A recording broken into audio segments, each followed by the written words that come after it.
Pagi ini mari kita membahas orang-orang yang terhalang menerima petunjuk dari Allah.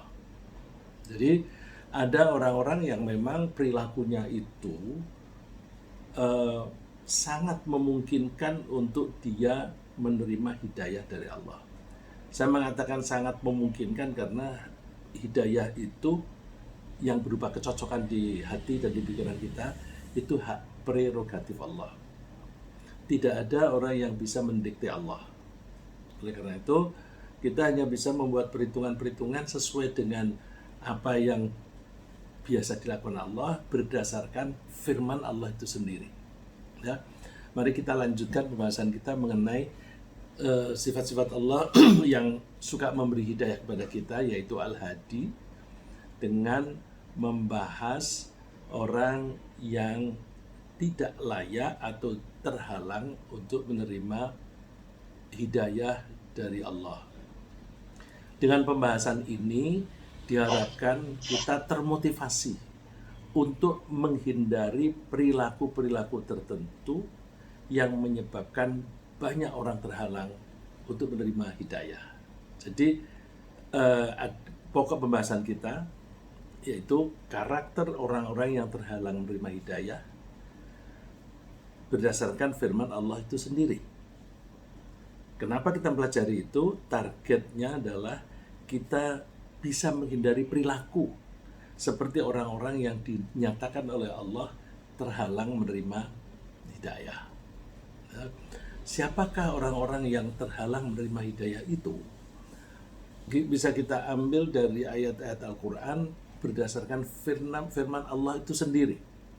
Misalnya yang pertama saya sebutkan, orang-orang yang mengira bahwa utusan Allah itu haruslah seorang malaikat.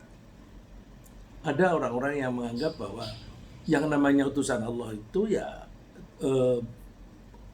makhluk yang tidak pernah melakukan dosa, yaitu malaikat. Kalau manusia itu kan banyak melakukan kesalahan, begitu. Jadi mereka menganggap cocoknya seperti itu. Karena mereka menganggap seperti itu, maka kalau ada utusan berupa manusia biasa, mereka tidak percaya dan tidak mau mengikuti. Seperti firman Allah, "Wa ma mana'an nasa ay yu'minu idh ja'ahumul huda illa an qalu ab'atsallahu basyarar rasula."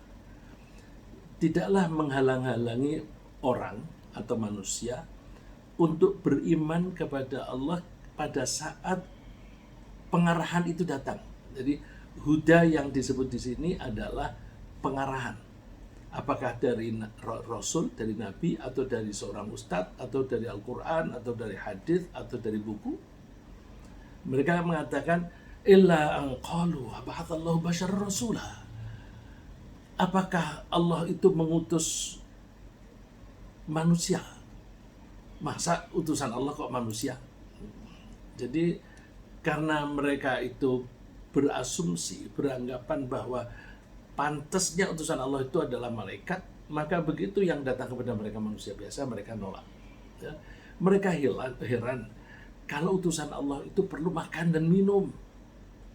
Mereka tidak memahami kebijaksanaan Allah bahwa seorang utusan itu haruslah diangkat dari kalangan masyarakat yang diberi bimbingan.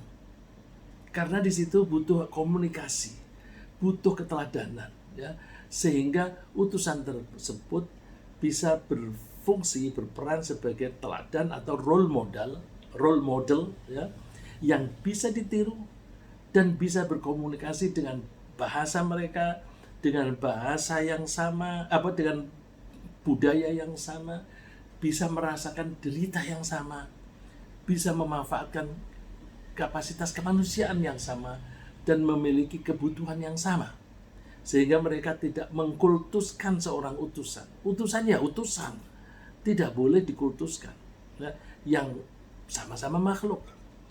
Dan tidak menolak perintah dengan dalih bahwa kemampuan mereka tidak bisa disamakan dengan kemampuan utusan yang berupa malaikat. Oleh karena itu seseorang utusan yang sama-sama manusia itu juga perlu makan dan minum. Ya. Sesekali juga pergi ke pasar, berbelanja, dan sesekali juga mengalami sakit. Wa qalu ma li hadzal rasul ya'kulu at-ta'ama wa yamshi fil aswaq laula unzila ilaihi malakum fayakuna ma'ahu nadhira. Mereka mengatakan, kenapa seorang rasul kok makan makanan seperti makanan kita dan juga pergi ke pasar seperti kita? Kita baru percaya kalau ada malaikat yang mendampingi dia, lalu terus bersama-sama berdakwah. Mereka tidak memahami bahwa kalau misalnya utusan itu berupa malaikat, malaikat itu menyuruh manusia, hai manusia kalian perlu puasa mulai dari subuh sampai maghrib. Manusia bisa mengatakan, enak aja, kamu tidak perlu makan. Kamu nyuruh kami tidak boleh makan mulai dari subuh sampai maghrib. Tapi kalau berupa manusia, bisa beri contoh, nih aku kuat nih, gitu. Ya. Rasulullah misalnya seringkali makan atau minum di hadapan orang banyak. Ini Rasulullah ini luar biasa, memberikan bukti bahwa aku ini manusia biasa, sehingga Rasulullah itu sering makan-makan dan minum-minum bersama dengan orang lain. Apakah itu makannya itu kurma, kemudian dibagi dan sebagainya, atau minum bersama, itu supaya orang-orang tahu bahwa oh, Rasulullah itu juga manusia biasa. Ya. Rasulullah itu sering makan dan minum di hadapan orang banyak untuk menunjukkan bahwa beliau adalah manusia seperti halnya para sahabat, dan beliau tidak suka dihormati dengan cara yang berlebihan yang bisa menjurus kepada pengkultusan. Ya. Ini rupa-rupanya Rasulullah ini karena Nabi terakhir, beliau mempelajari juga nabi-nabi yang terdahulu. Ada yang dibunuh, ada yang dikultuskan, dianggap sebagai Tuhan dan sebagainya. Maka kalau kita melihat perilaku Rasulullah itu mengambil jalan yang kira-kira bisa menghindari semuanya itu. Ya, suatu saat beliau menerima, misalnya ya, suatu saat beliau itu menerima hadiah berupa semangkok susu. Jadi Rasulullah itu jalan melihat ada Abu Hurairah. Abu Hurairah itu salah satu dari orang-orang yang tinggalnya di masjid. Di masjid itu ada tempat di dekat rumah Rasulullah. Rumah Rasulullah itu yang sekarang menjadi kuburannya Rasulullah. Ya. Itu dulu rumah beliau. Di dekat situ ada sufah. Sufah itu kalau sekarang dia dikasih platform atau di semen yang agak tinggi, namanya sufah. Dulu banyak orang yang tinggal di situ, terutama para sahabat yang hijrah dari Mekah atau yang datang dari luar kota, kemudian tidak ada saudara atau teman yang menampung. Sebagaimana kita ketahui, Rasulullah itu untuk menampung muhajirin, orang-orang yang hijrah dari Mekah itu, lalu mereka dipersaudarakan dengan sahabat Ansor. Nah, kalau dipersaudarakan, lalu mereka bisa tinggal bersama dengan saudara itu. Tapi jumlahnya itu kan lebih banyak daripada penduduk Madinah yang siap untuk menampung. Nah, mereka yang tidak ternampung itu lalu tinggal di tempat itu. Jumlahnya berapa? Menurut keterangan itu jumlahnya fluktuatif, naik turun. Tapi sekitar 300 orang. Dan katanya kalau mencapai puncaknya bisa sampai dengan 400. Itu mulai dari Rasulullah awal hijrah sampai menjelang Rasulullah wafat. Ketika Rasulullah menjelang wafat, jumlahnya menjadi berkurang tinggal sedikit. Kok bisa begitu? Karena mereka adalah orang-orang yang setiap hari ketemu Rasulullah, setiap hari mendengar pelajaran dari Rasulullah. Jadi mereka itu orang-orang yang ilmu pengetahuannya banyak. Setelah Rasulullah bersama para sahabat itu menaklukkan Makkah sudah tidak lagi menyerang, lalu Rasulullah berdakwah dengan mengirim surat kepada raja-raja di dekat Madinah, makin ke utara. Mereka begitu masuk Islam atau kemudian menyerah kepada Rasulullah, lalu Rasulullah mengirim guru. Nah, guru-guru ini antara lain para sahabat yang tinggal di Sufah tadi, karena mereka banyak menerima pelajaran dari Rasulullah. Orang yang paling banyak menerima pelajaran di situ adalah Abu Hurairah. Kenapa paling banyak? Dia bukan dari Mekah, dia dari Yaman. Mendengar ada Nabi, dia langsung pergi ke Madinah dan dia niatnya belajar. Dia belajar sehingga setelah Rasulullah wafat, dia adalah orang yang paling banyak menceritakan tentang sabda Nabi, Abu Hurairah. Nah, suatu saat Abu Hurairah itu lapar, 2 hari nggak makan. Coba kita bayangkan. Lalu dia kalau mau minta makan itu tidak lalu ngemis, karena Rasulullah melarang orang mengemis. Dia berdiri di pinggir jalan. Nanti ada sahabat lewat ngajak ngobrol. Sampai Abu Bakar diajak ngobrol. Nah, nanti kalau ketemu sahabat yang senior begitu, dia bertanya, Abu Bakar, ayat ini tuh artinya apa? Dengan harapan nanti terus diajak pulang terus dikasih makan. Ternyata enggak. Terus Umar lewat, ditanya, Umar, ayat ini artinya apa? Dengan harapan nanti diajak pulang. Ternyata tidak. Terus lewat Rasulullah. Rasulullah ini kan pandai membaca body language, pandai membaca raut muka. Nah, ini mesti lapar ini. Abu Bakar, Abu Hurairah, ayo ikut ke rumahku. Kamu lapar nih. Ikut aja. Sampai di rumah, Rasulullah mendapatkan ada semangkok susu. Lalu Rasulullah bertanya, susu siapa ini? Mereka yang ada di rumah menjawab, untuk Rasulullah. Itu hadiah. Hadiah dari si Fulan. Di hadisnya tidak disebutkan siapa namanya. Hadiah dari si Fulan. Rasulullah itu tidak boleh menerima sedekah, tidak boleh makan sedekah. Tapi kalau hadiah boleh. Nah, makanya orang kalau memberi Rasulullah hadiah. Nah, terus karena itu hadiah untuk Rasulullah bilang sama Abu Hurairah, panggil tuh orang-orang Sufah. Kita ajak minum bareng. Terus Abu Hurairah ketika berjalan menuju ke orang-orang Sufah itu sambil mikir, mana cukup 1 mangkok untuk orang-orang Sufah yang jumlahnya ratusan. Gimana sih ini?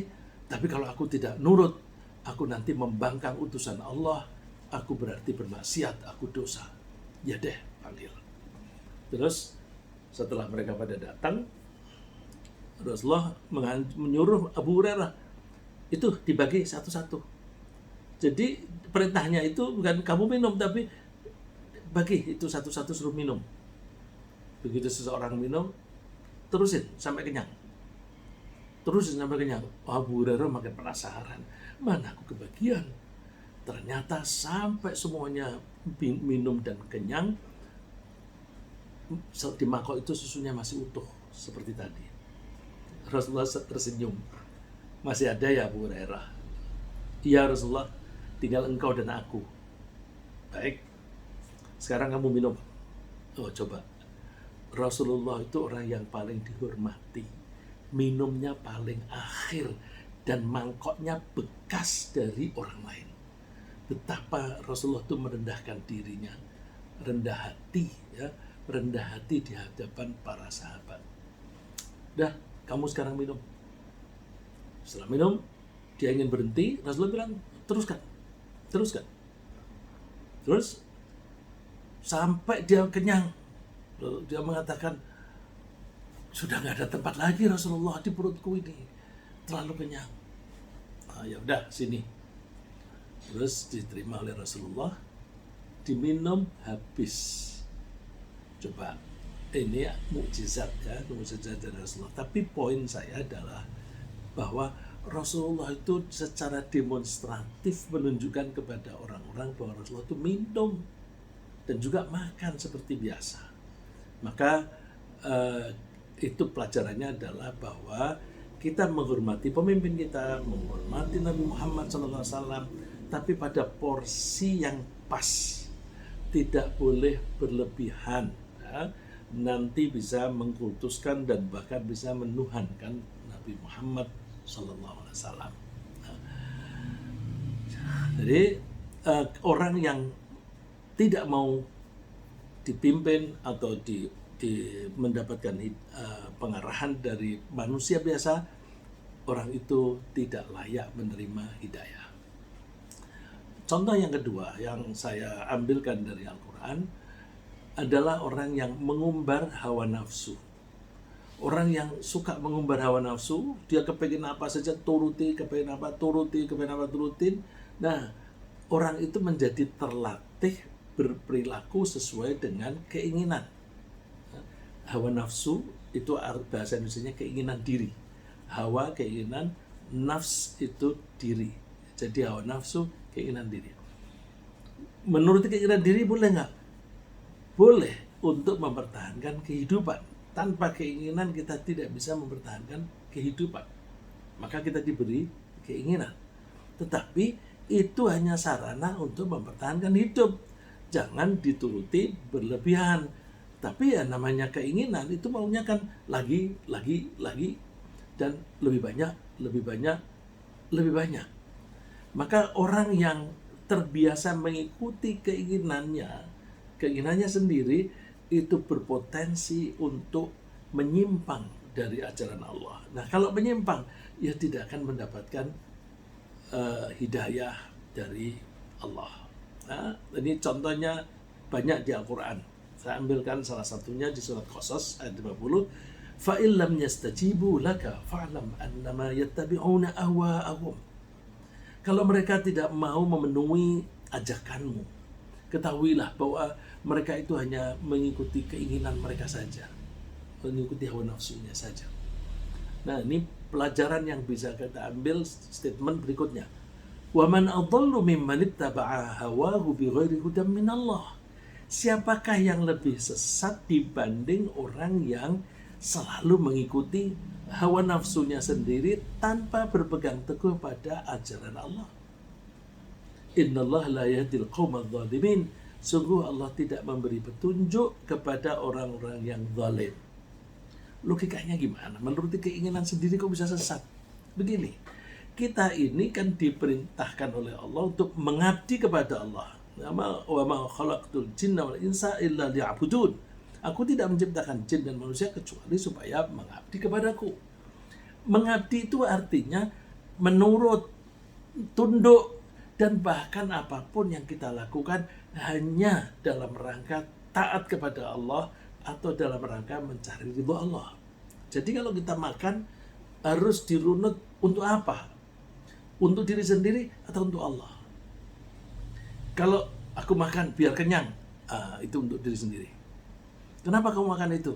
Wah, aku kepingin sudah dari dulu. Jadi aku beli ini mahal-mahal karena kepingin. Jadi dia beli hanya karena keinginan.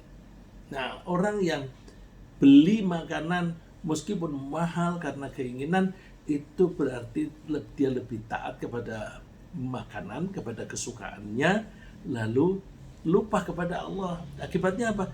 Dia bisa berboros. Ya, saya kasih contoh.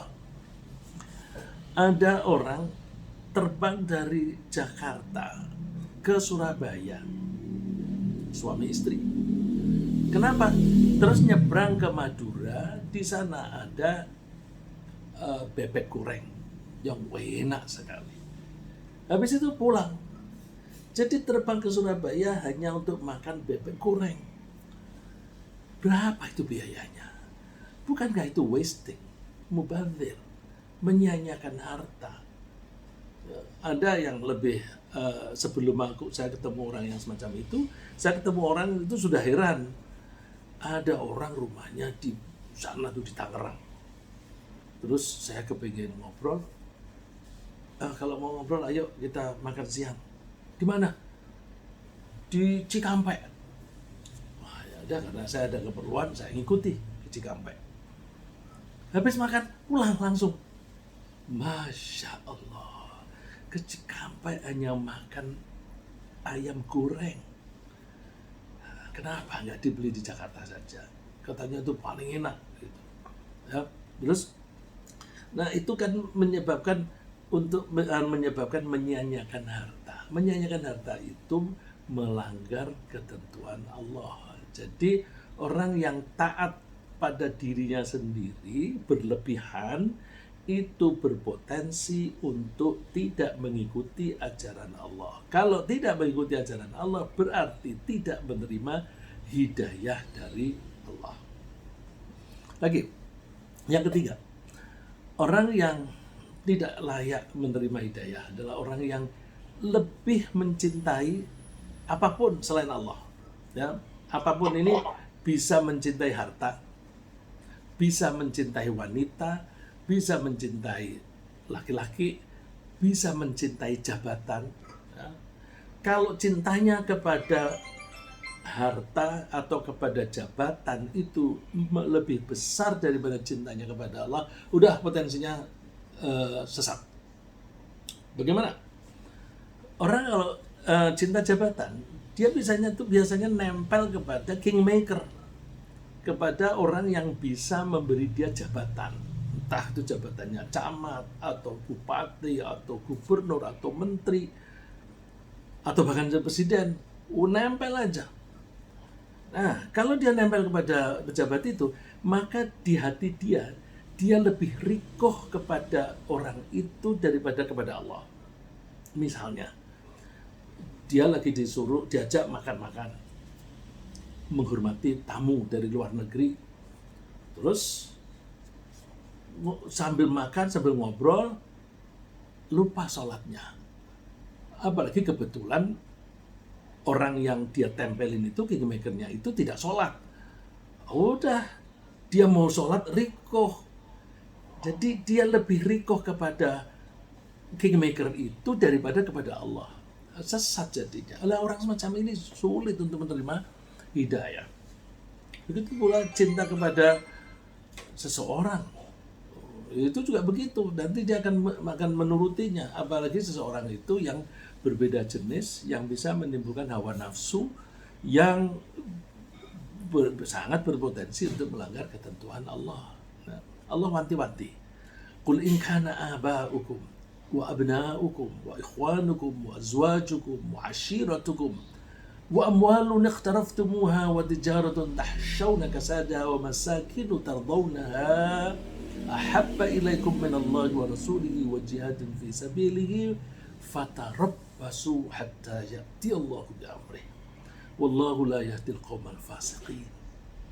Katakan, jika bapak-bapakmu, anak-anakmu, anak cucu, termasuk cucu ya, saudara-saudaramu, pasanganmu, suami atau istri, kerabatmu, harta yang kamu takut berkurang, perdagangan yang kamu takut rugi, tempat tinggal kamu merasa nyaman, kalau semuanya itu atau salah satu di antaranya lebih kamu cintai daripada Allah dan Rasulnya dan berjihad, tunggu sampai saat tiba keputusan Allah. Allah tidak akan memberi petunjuk kepada orang-orang yang fasik. Coba, ini termasuk bapak ibu loh. Jadi kita mencintai bapak ibu, mencintai anak tidak boleh berlebihan. Ya. Kita harus menempatkan Allah yang paling tinggi. Kita lebih mencintai Allah daripada siapapun. Pada bapak ibu, bukankah Allah juga pesan, kalau bapak ibumu misalnya menganjurkan kamu untuk menyekutukan Allah, jangan kamu turuti. Karena menurut itu nomor satu kepada Allah. Menurut kepada orang tua, ukurannya sepanjang anjuran orang tua itu sejalan dengan ajaran Allah, oke. Presiden, oke, kita nurut. Ada perintah di dalam Al-Quran, kita menurut harus taat kepada penguasa, pemegang kekuasaan. Ada perintahnya, tapi bukan without reservation. Kalau perintahnya itu melanggar ketentuan Allah, sorry, tidak bisa. Gitu. Ya. Saya lanjutkan. Yang keempat, orang yang menghalalkan apa yang diharamkan oleh Allah. Loh, Allah sudah jelas mengatakan haram, tapi kok dia menghalalkan? Berarti dia membuat hukum sendiri. Jadi kalau ini dari pelajaran syariat atau fikih, yang boleh membuat hukum hanya Allah. Kalau ada orang membuat hukum yang tidak sejalan dengan Allah dan itu harus ditaati, berarti orang itu minta diperlakukan sebagai Tuhan. Dan orang yang mentaati orang itu atau mentaati peraturannya yang bertentangan dengan Allah, berarti orang itu menuhankan orang itu. Nah, ini contohnya yang ayat saya kutip ini. Dulu orang-orang Quraisy itu suka mengubah-ubah kalender. Mengubah kalender ini bukan lalu terus hari libur, hari Senin dipindahin ke hari Selasa, bukan begitu. Ini mengubah kalender itu satu tahun itu 12 bulan, tapi mereka menambah jumlah bulan tertentu dan ada yang dikurangi akibatnya, supaya apa? Supaya mereka kalau mau punya rencana perang itu tidak jatuh pada bulan haram. Bulan haram itu saat tidak boleh melakukan peperangan. Mereka geser-geser supaya mereka bisa perang. Nah, perang zaman dulu itu kan biasanya urusannya ekonomi, untuk menjarah makanan dan harta. Sebenarnya bukan hanya zaman dulu, sekarang lebih canggih. Coba negara dikuasa, menyerbu negara kecil, yang dicari apa? Minyaknya. Jadi kalau dulu yang dicari itu makanan, ini lebih canggih, minyak yang nilainya itu triliunan rupiah. Terus, nah itu dulu orang-orang Quraisy juga begitu, sukanya perang. Supaya nanti, tapi mereka hitung-hitung, yang diserbu harus orang yang menurut mereka kelompok yang kalah. Sama dengan sekarang, orang negara dikuasa menyerbu yang kira-kira diserbu dalam 1-2 hari kalah, gitu. Nggak berani kalau misalnya sama-sama gedenya. Nah, saya pernah mendengar 2 orang kepala negara itu, yang satu bilang, kalian harus mendemokrasikan negara kalian, negara Anda, gitu. Dijawab, demokrasi yang mana yang engkau maksud? Kalau negaraku tidak melakukan demokrasi, kami sudah hancur. Diomongin begitu. Presiden yang merasa paling berkuasa seluruh dunia itu diam, karena dibantah oleh kepala negara yang kalau misalnya terjadi perang belum tentu bisa menang. Jadi bullying itu biasa. Supaya tidak dibully, kita harus menunjukkan kita punya kekuatan. Nah, ini dulu poin saya adalah bahwa mereka suka geser-geser supaya bulan yang mestinya haram perang mereka jadikan halal. Nah, kalau ada orang mengatakan babi itu halal, dia sudah menyimpang dari ketentuan Allah. Sama dengan dia menantang Allah. Lu, Allah bilang babi haram, kok dihalalkan? Ya, mungkin di sini bukan lalu menghalalkan, cuma promosinya itu menjadi besar-besaran, promosi di saat yang kurang tepat misalnya. Nah, itu bisa bergeser. Yang kelima, orang yang tidak layak menerima hidayah adalah orang yang suka berlebihan di dalam berperilaku dan suka berbohong. Ini Allah itu menggabung antara 2 karakter, berlebihan dan suka bohong. Memang biasanya orang yang suka berlebihan itu suka bohong. Saya punya teman wartawan yang kemudian dia menjadi orang dekatnya politisi. Terus saya tanya, dari mana kamu kekayaan sebanyak ini? Ya, dari orang-orang itu. Terus saya tanya, kenapa kamu berhenti jadi wartawan terus menjadi corongnya penguasa apa sih politisi ya. Waktu itu politisinya tidak sedang menjabat. Dia bilang, wah ternyata setelah saya meliput politik, politisi-politisi itu semuanya bohong. Aku ikut bohong aja sekalian. Nah, terus karena dia nempel sama politisi yang duitnya banyak, dia kecipratan duit yang banyak. Sampai macam-macam ceritanya ya. Tapi tidak pada posisinya saya cerita bahwa orang yang suka berlebihan di dalam hal mencari kekayaan yang berlebihan itu gimana? Melampaui batas halal. Nah, kalau mencari penghasilan sebatas halal itu tidak berlebihan. Tapi kalau itu sampai melampaui batas halal, itu berlebihan. Batas halal itu bisa materinya, jadi bisa duitnya itu misalnya duit dari mencuri, dari korupsi, itu duitnya yang haram. Bisa juga bukan duitnya tapi caranya. Caranya mungkin halal ya, tetapi kalau itu berlebihan sampai dia lupa sholat, maka cara dia bekerja sampai dia meninggalkan sholat, bekerjanya itu menjadi haram. Karena dia melakukan pekerjaan itu menyebabkan dia meninggalkan kewajiban.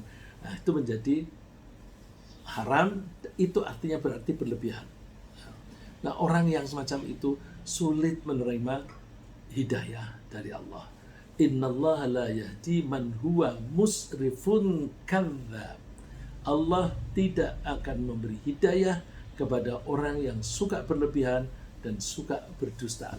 Ini konteksnya saat itu adalah seorang yang beriman tapi menyembunyikan keimanannya, memberi nasihat kepada masyarakat dia bahwa hati-hati, kamu jangan taat begitu saja kepada Fir'aun. Nah, Fir'aun itu orangnya musrifun kadzdzab, suka berlebihan dalam hal ingin kekuasaan berlebihan. Karena apa? Anak laki-laki Bani Israel harus dibunuh supaya tidak ada yang men-challenge, tidak ada yang menantang kekuasaannya besok. Kadzdzab, orang semacam itu biasanya kecenderungannya juga suka bohong. Tapi kalimat yang disebutkan dalam Al-Quran ini sifatnya general. Kalau ada kalimat general di dalam Al-Quran, meskipun itu konteksnya tertentu, maka general statement itu bisa diterapkan untuk masalah-masalah yang general pula. Gitu. Ya. Yang keenam, orang yang sangat ingkar pada Allah, namanya aja ingkar, ya jelas dia tidak akan bisa menurut kepada Allah. Kepada Allah itu sudah ingkar, nggak mau percaya. Ya. Jadi jelas karena dia mengingkari Allah, maka tidak mungkin dia mau memperhatikan bimbingan dan peraturan Allah. Ala lillahi dinul khalis. Ketahuilah bahwa agama Allah itu agama yang murni. Murni artinya kita mengabdinya hanya kepada Allah, titik, tidak juga kepada orang lain, tidak juga kepada diri sendiri. Misalnya ini contoh yang klasik yang saya sering sebut. Aku mau puasa Senin Kemis. Kenapa? Mau mencari pahala atau mencari ridha Allah, plus biar kurus, biar sehat. Itu double dia tidak khalis, tidak murni. Di satu sisi puasa mencari pahala atau mencari ridha Allah, itu mengabdi kepada Allah.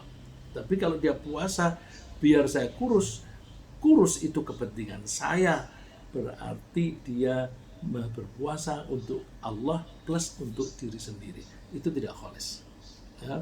Walladzina takhadhu min dunihi awliya ma na'buduhum illa liyuqarribuna ila Allahi zulfa.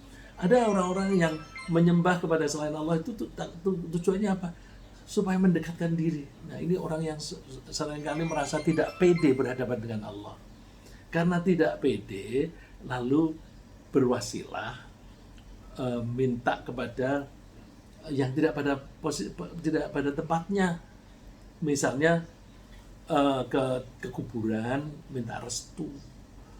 bapaknya sudah meninggal, kok minta restu kepada bapaknya supaya bisa menjadi kepala daerah, kepala negara, anggota DPR dan sebagainya.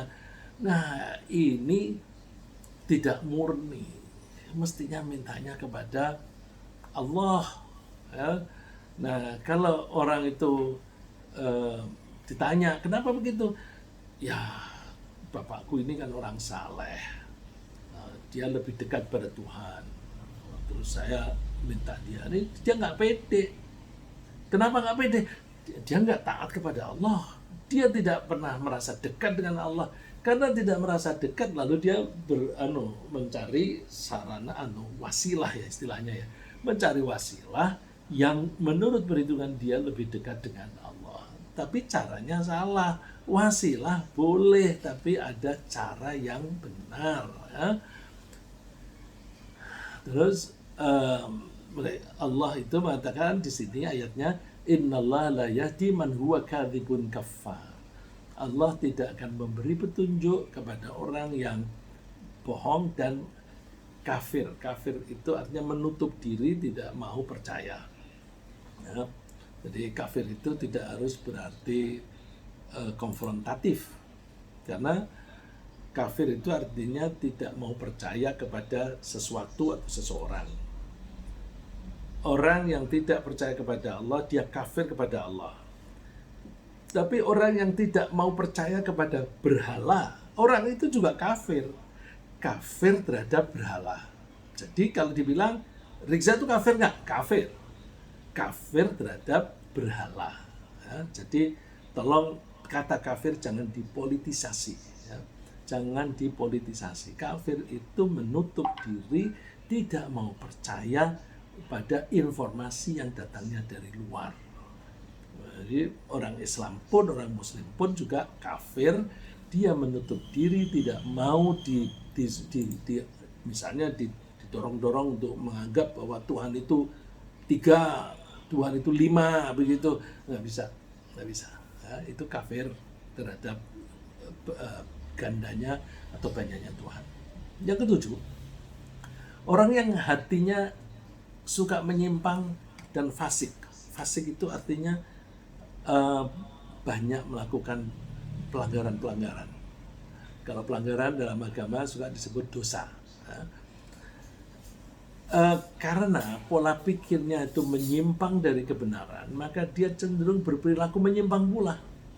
Dengan demikian dia menjadi fasik atau orang yang suka durhaka kepada Allah. Nah, kebiasaannya semacam ini itu menghalangi dia untuk menerima hidayah.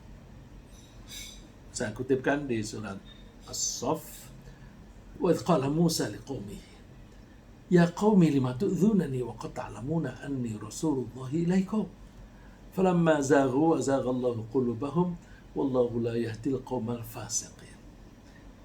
Ingat ketika Musa berkata kepada kaumnya, hai kaumku, mengapa kamu menyakitiku sedangkan kamu mengetahui bahwa aku ini utusan Allah. Kamu sudah tahu bahwa aku ini utusan Allah, kenapa kamu menyakiti aku? Ya, itu suka ngeprank. Ada orang-orang yang suka ngeprank Nabi Musa, ngeprank kepada Nabi. Nah, maka tatkala mereka menyimpang dari kebenaran, Allah memalingkan hati mereka. Jadi dibiarkan aja menyimpang. Dan Allah tidak memberi petunjuk kepada orang-orang yang fasik. Jadi orang yang suka berbuat dosa itu nanti kecenderungan menjadi sulit menerima hidayah. Karena hidayah itu sama dengan menyuruh mereka menghindari dosa itu. Orang yang sudah biasa korupsi susah menerima hidayah. Karena apa? Nanti kalau aku taat kepada Allah, aku gak bisa korupsi lagi dong. Aku lagi butuh duit. Gak bisa. Ada juga yang lebih sederhana. Ayo, kamu kan duitmu banyak, pergi haji. Nanti dulu kalau aku pergi haji, aku nggak bisa tampil seperti ini. Aku nanti harus pakai kerudung. Dia membanggakan rambutnya yang indah dan sebagainya, cara bersolek dan cara dandannya yang seperti itu. Nanti kalau aku pergi haji, ini aku harus berhenti semua. Dia tidak mau pergi haji. Alasannya hanya karena itu. Jadi kalau kebiasaan yang menyimpang itu dipertahankan, maka sulit menerima hidayah. Yang kedelapan, orang yang sombong. Orang yang sombong itu sulit untuk mendapat hadiah, hidayah dari Allah. Kenapa? Orang yang sombong itu merasa benar sendiri dan merasa unggul.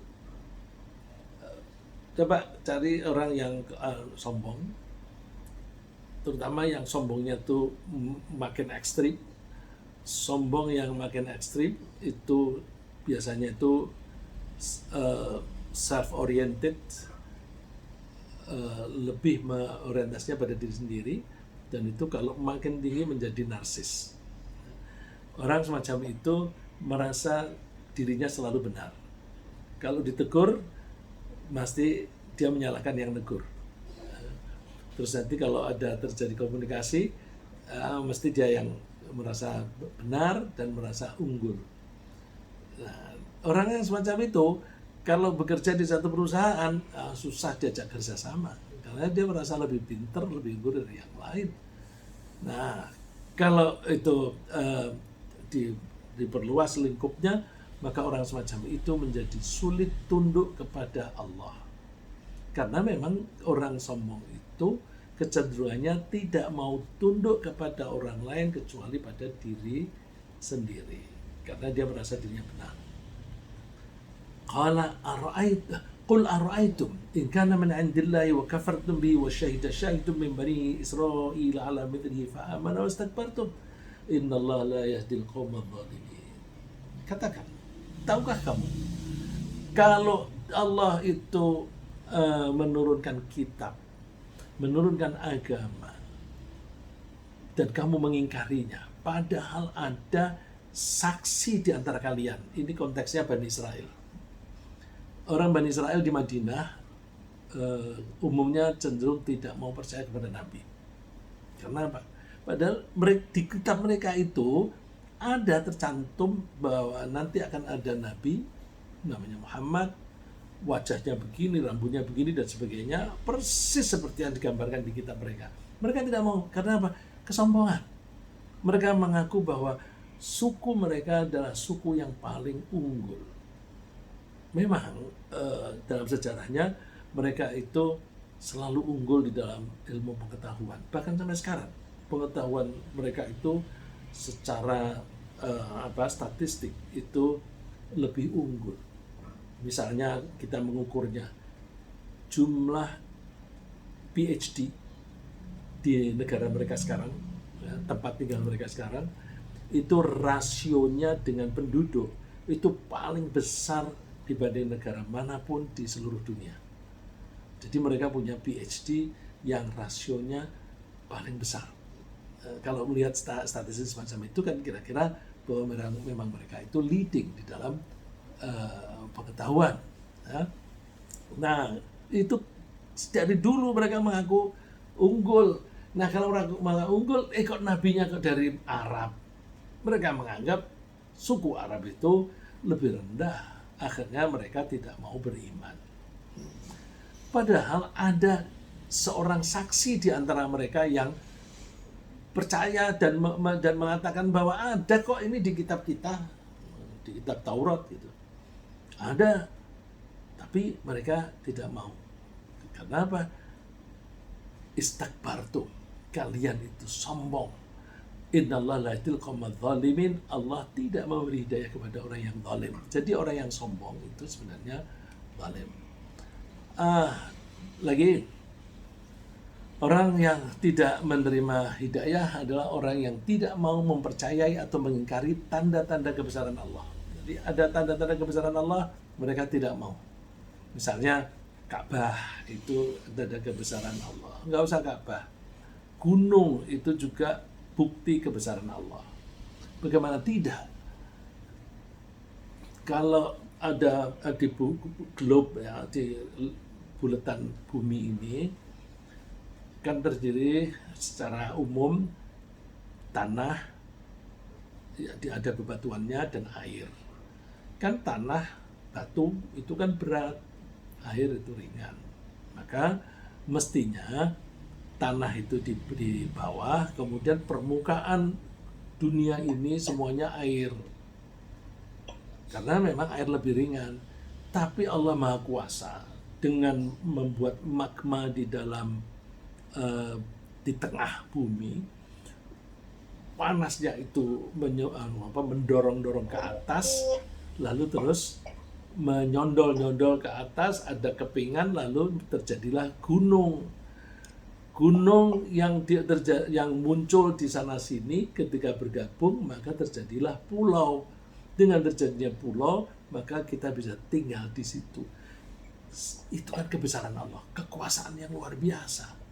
Tapi orang kalau yang tidak mau mengakui kebesaran Allah semacam itu, sulit akan menjadi iman. Dan mereka akan mengatakan, ya memang begitu karakternya bumi. Karena begitu, memangnya pinter bumi itu. Dia nggak bisa apa-apa kalau tidak dibuat begitu oleh Allah. Innal ladzina la yu'minuna bi ayatillahi la yahdihimullahu wa lahum 'adzabun alim.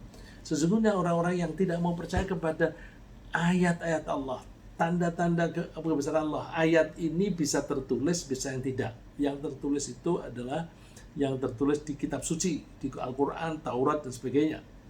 Tapi termasuk juga ayat itu adalah alam raya ini. Dan apapun bagian dari alam raya ini adalah tanda kekuasaan Allah. Tidak hanya gunung yang gede, nyamuk itu juga tanda kekuasaan Allah. Siapa yang bisa membuat binatang sekecil itu, kemudian dia ada belalainya, di tengah belalai itu ada rongganya, sehingga dia bisa dipakai untuk nyedot darah, dan supaya dia bisa nusuk ke kulit itu dikasih bahan yang bisa memudahkan darah itu cair dan sebagainya, dia sedot. Terus ususnya seberapa kecil. Terus nyamuk itu kalau kawin itu seberapa besar organ-organnya. Nah, itu kan menunjukkan betapa hebatnya Allah itu. Tapi orang yang tidak beriman itu sulit, tidak mengimani tanda-tanda kebesaran Allah itu sulit menerima hidayah. Kaifa yahdillahu qauman kafaru ba'da imanihim.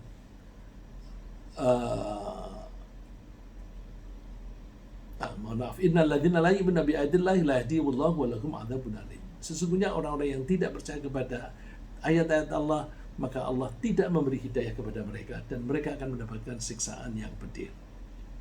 Yang ke-10, orang yang sudah pernah masuk Islam, ya, kemudian berbalik, dia menjadi murtad.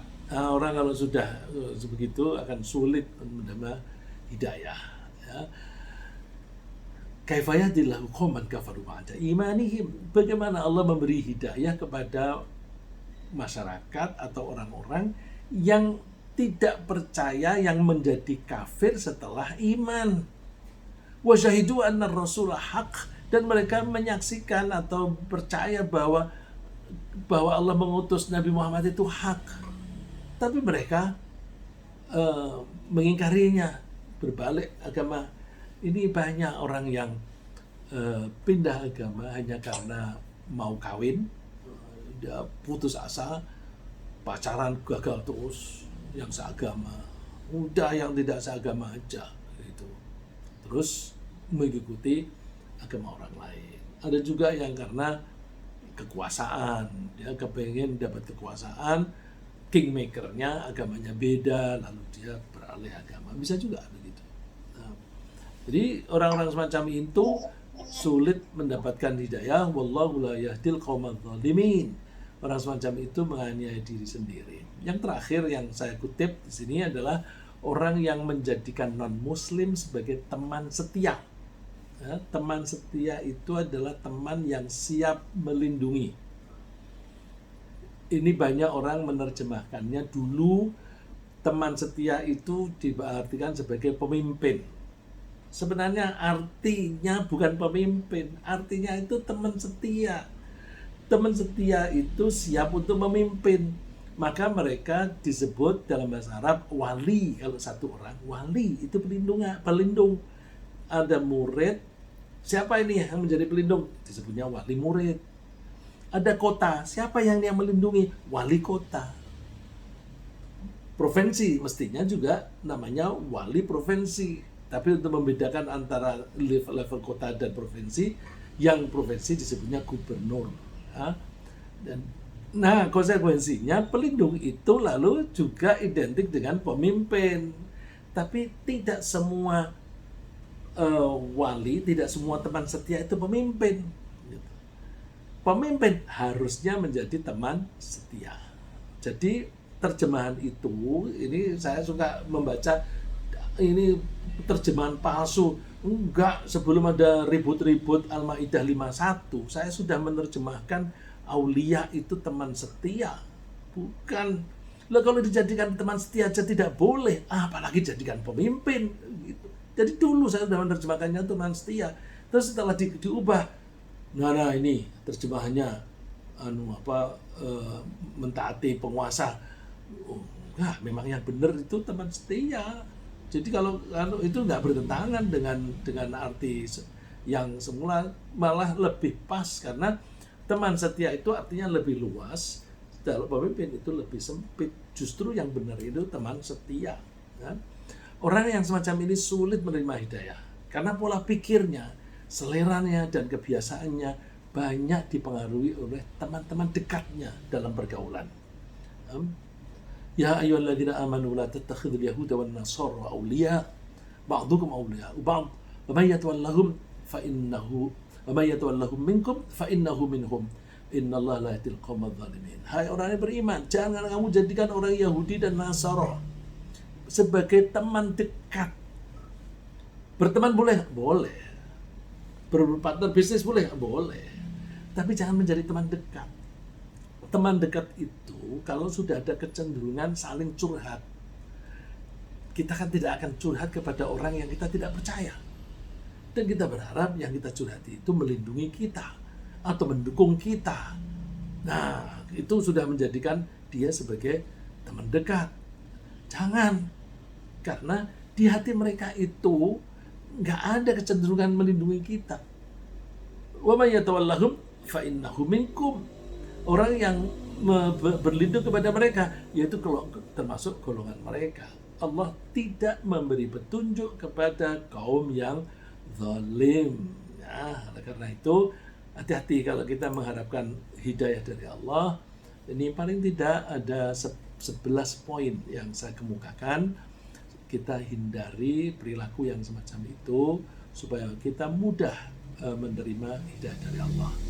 Ringkasnya, orang-orang yang tidak layak menerima hidayah adalah mereka yang tidak mengakui sesama manusia sebagai utusan Allah, yang mengikuti saja hawa nafsunya, yang lebih mencintai selain Allah, yang menghalalkan barang haram, yang suka bohong, yang mengingkari Allah, yang hatinya menyimpang, yang sombong, yang mengingkari ayat-ayat Allah, yang berbalik setelah beriman, dan yang berlindung kepada non-muslim. Ya. Semoga Allah memberi kita kemampuan untuk menghindari perilaku seperti mereka yang tidak menerima hidayah. Amin.